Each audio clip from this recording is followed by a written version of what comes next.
এক বেটা তার মসজিদের মুসল্লিরা ইমাম সাহেবকে এরকম খোঁচাইতো, বেতন দেওয়ার নাম নাই, ইমাম সাহেব আর কিছু করলে ডিস্টার্ব করতো।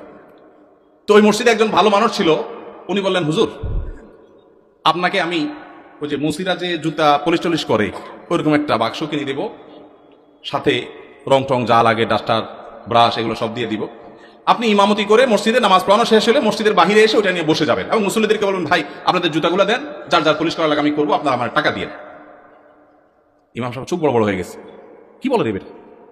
বলে, ভাই আপনি এই কাজটা যদি করেন মুসল্লিরা বাইর হয়ে যেটা সিসি করবে, আরে হুজুর এটা কি করছেন? তো ওইটাকে বলেন যে, ভাই এই জুতা যদি আমার কাছে দিতে আপনার লজ্জাবোধ হয়, আপনার কাছে যদি অপমান বোধ হয়, তাহলে জুতা আমার কাছে নিয়ে আপনার নিজের গালে নিজে মারা উচিত। আমি বলছি না যে আক্ষরিক অর্থে ইমাম সাহেবকে ওইটা মারতে তিনি বলেছেন, অনেক আগে ঘটনা কোথাও শুনেছি, সত্য হতে পারে, রূপক হতে পারে, কিন্তু এই গল্প আমাদের শিক্ষা দেয়। আমাদের মসজিদের ইমাম সাহেবদের, মুয়াজ্জিন সাহেবদের সম্মানে আমরা দিতে চাই না, মাহফিল করে বক্তার জন্য মোটা অঙ্কের হাদিয়া রেডি রাখি। আপনারা বলবেন, হুজুর আপনিও তো মোটা অঙ্কে নিয়েই যাবেন, ওয়াজ তো করতেছেন।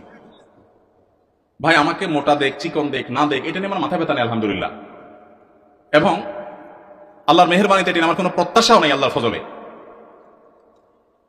কিন্তু মাহফিল আয়োজকদেরকে বলতে চাই, যারা মাহফিল আয়োজন করেন, লক্ষ লক্ষ টাকা যদি মাহফিল পিছনে খরচ করতে পারেন, ইমাম সাহেবদের বেতন কেন 15,000 20,000 টাকা হতে পারে না? এই দেশে বিভিন্ন শ্রেণী পেশার মানুষদের বেতনের সর্বনিম্ন স্কেল বা একটা স্কেল ঠিক করে দেওয়া হয়।